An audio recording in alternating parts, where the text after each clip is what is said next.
कहा है उन्होंने कि पाक के 5 फाइटर जेट और 1 एयरक्राफ्ट हमने तबाह किया है। ऑपरेशन सिंदूर के दौरान 6 पाक विमान तबाह किए गए हैं। ऑपरेशन सिंदूर के दौरान आतंकियों के ठिकाने को तबाह किया गया है। S-400 सिस्टम से पाक के एयरक्राफ्ट को तबाह किया गया है। S-400 सिस्टम से पाक के एयरक्राफ्ट की तबाही की बात उन्होंने यहां पर कही है।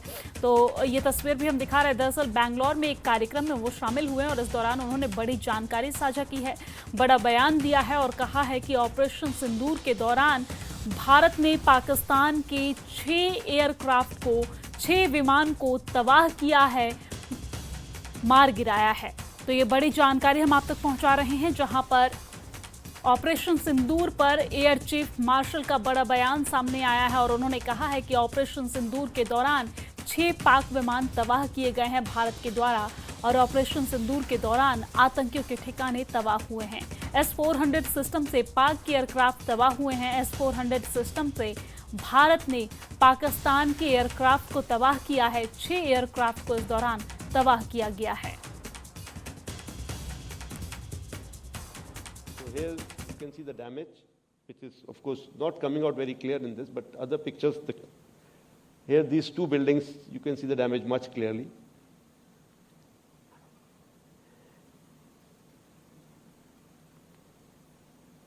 Again, another big set of buildings, and you see the damage that is coming out. What I can show you here is there's hardly any collateral that you see. Of course, from that distance, it is not very easy to make out, but still all the adjacent buildings are fairly intact. The buildings that were targeted were based on intelligence. And this is the main building of theirs, where the weapons have gone in, and it's badly damaged. Now, one thing which was good this time was that not only did we have these satellite pictures, we also had a lot of input from the locals, media, which was giving us the inside pictures, because these were areas which were open to public kind of areas also. So there were a lot of people who were going in and out. So on the net, we could get pictures like this and videos like this. This is the same building that I just showed you. You look at the damage that has been caused inside. It's all on the open net available. So I've also picked up from there. तो ये बड़ी जानकारी हम आप तक पहुंचा रहे थे। आप सुन रहे थे एयर चीफ मार्शल को जो जानकारी साझा करते नजर आए। AP सिंह के द्वारा ये बात कही गई कि ऑपरेशन सिंदूर के दौरान भारत ने पाकिस्तान के 6 एयरक्राफ्ट को तबाह किया, 6 एयरक्राफ्ट को मार गिराया। दरअसल S-400 सिस्टम से भारत ने ये कामयाबी हासिल की है। ऑपरेशन सिंदूर के दौरान भारत ने कई आतंकी ठिकानों को तो निशाना बनाया है, साथ ही इस दौरान 6 विमान को मार गिराया है। 6 विमान को यहाँ पर भारत की तरफ से तबाह किया गया है। साथ ही साथ आपको जानकारी दे दें कि 5 फाइटर जेट और 1 एयरक्राफ्ट को इस दौरान, यानी कि कुल 6 पाक के विमान को तबाह किया गया और कई आतंकी ठिकानों को भी तहस नहस किया गया, जिसकी तस्वीरें भी हमने आप तक पहुंचाई थी और आपने देखा था कि किस तरीके से भारत ने बहावलपुर में जैश के मुख्यालय को तबाह किया था और साथ ही साथ ऑपरेशन सिंदूर पर एयर चीफ मार्शल का ये बड़ा बयान सामने आया है।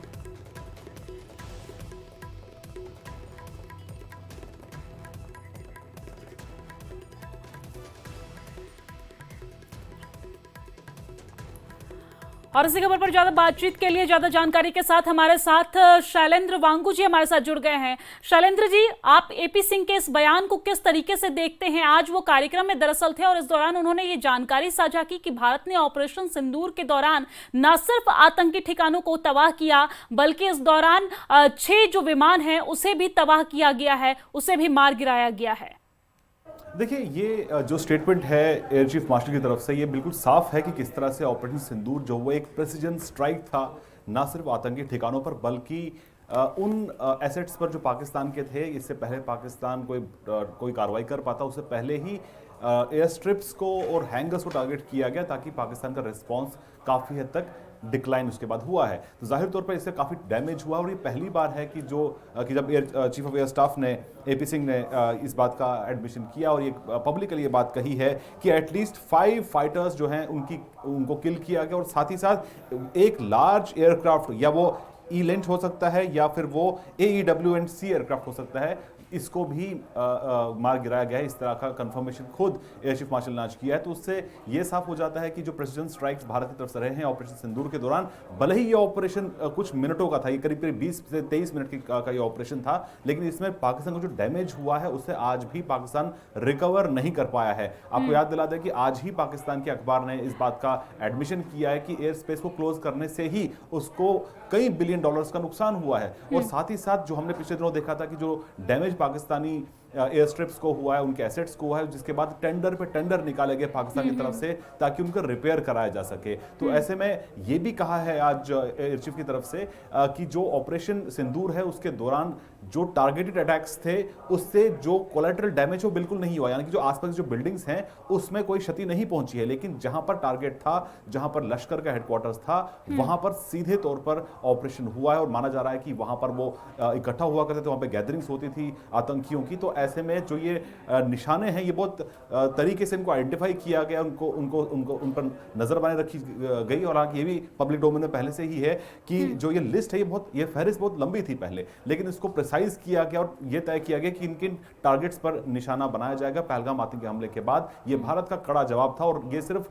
भारत के लिए एक कार्रवाई नहीं थी, बल्कि भारत ने जो इंडिजिनस वेपन्स का इस्तेमाल किया है वो भी अब पूरी दुनिया में पॉपुलर है। और हम ये जानते हैं कि अब कई ऐसे जो मुल्क है वो भारत की इस कैपेसिटी को, भारत के इस डिफेंस कैपेबिलिटीज को भी पाना चाहते हैं। इसलिए ब्रह्मोस मिसाइल और बाकी जो वेपन्स हैं उसको लेकर भी भारत जो है अन्य देशों के साथ में बातचीत में, लेकिन पाकिस्तान के लिए ये कड़ा सबक था। जी शैलेंद्र वांगू जी, जिस तरीके से ये बयान इस वक्त पे सामने आया है, ये क्या मैसेज देने की कोशिश है? क्या ये वर्ल्ड लेवल पे मैसेज देने की कोशिश है कि भारत जो है वो अपनी चीजों को लेकर बिल्कुल सुदृढ़ है, अगर भारत की ओर कोई आंख उठाकर देखता है तो उसका क्या परिणाम होगा ये देखना होगा? क्या इस तरह के मैसेज देने की कोशिश?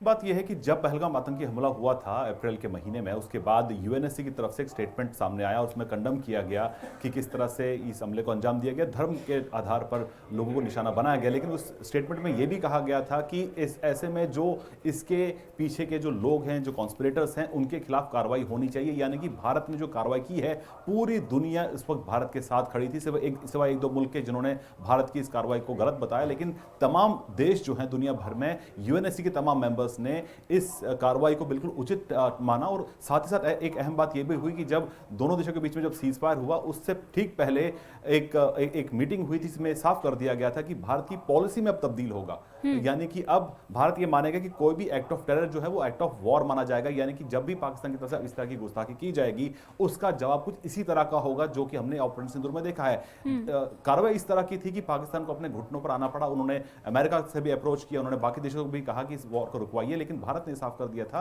कि हम तीसरे देश की मध्यस्थता दखलंदाजी नहीं चाहते हैं। तो ऐसे में जब डीजीएमओ पाकिस्तान की तरफ से कॉल आया, जिसके बाद ये तय हुआ कि सीज फायर होगा और भारत उसके लिए तैयार हो गया। लेकिन सवाल यही है कि पाकिस्तान इसके बाद जो लगातार इसको एक इंटरनेशनल लेवल पे इस ऑपरेशन के बाद में एक नैरेटिव सेट करने की कोशिश कर रहा है। लेकिन असल बात यह है कि पाकिस्तान को खुद बहुत बड़ा डैमेज हुआ था ऑपरेशन सिंदूर के दौरान और वो आज भी उससे उभर नहीं पाया है। उसको कई बिलियन डॉलर्स का नुकसान हुआ और माना यह भी जा रहा है कि जो पैसे उसे उधार में मिलते हैं वर्ल्ड बैंक से, उसका इस्तेमाल वो करने जा रहा है इन एयर स्ट्रिप्स और जो एयरक्राफ्ट के रिपेयर को लेकर। जी वांगू जी, लेकिन जिस तरीके से भारत की तरफ से कार्रवाई की गई है उसका पाकिस्तान पर कितना असर पड़ा है और किन किन क्षेत्रों में असर पड़ा है? देखिए, कुल मिलाकर जो डिफेंस एसेट्स थे, जो उनके रडार्स थे, जो जिसे एयर ट्रैफिक डिफेंस सिस्टम कहा जाता है, जो एयर डिफेंस सिस्टम्स होते हैं, उनको नुकसान पहुंचा, उनको टारगेट किया गया था इस ऑपरेशन के दौरान में। और साथ ही साथ न सिर्फ डिफेंस इंस्टॉलेशंस बल्कि जो आतंकी ठिकाने हैं जहां पर लगातार भारत के खिलाफ साजिशें होती हैं, उनको निशाना बनाया गया था। और उसके बाद हमने जैसे मैंने आपको बताया कि उसके बाद टेंडर जारी किए गए, बैक टू बैक टेंडर जारी किए गए पाकिस्तानी सरकार की तरफ से, ताकि उनका रिपेयर कराया जा सके। बहुत से ऐसे एयरस्ट्रिप्स हैं जो आज भी ऑपरेशनल नहीं है, जिसमें सबसे इंपॉर्टेंट जो है वो पाकिस्तान जो रावलपिंडी में जो नूर खान बेस है, उसको खुद AP सिंह ने ही प्लान किया था। उन्होंने ही इसको गो अहेड दिया था कि इसको वो टारगेट करेंगे, क्योंकि ये बहुत बड़ा एयर बेस रहा है पाकिस्तान का और आज भी वो ऑपरेशन नहीं है, तो जाहिर तौर पर पाकिस्तान को काफी बड़ा सेटबैक इस ऑपरेशन सिंदूर से हुआ है, और जिसको रिपेयर करने में भी कई साल लग जाएंगे। लेकिन ये जरूर है कि पाकिस्तान को एक कड़ा संदेश भारत ने दिया कि इस तरह की जो आतंकी गतिविधियां हैं उसको भारत बर्दाश्त नहीं करेगा, ना सिर्फ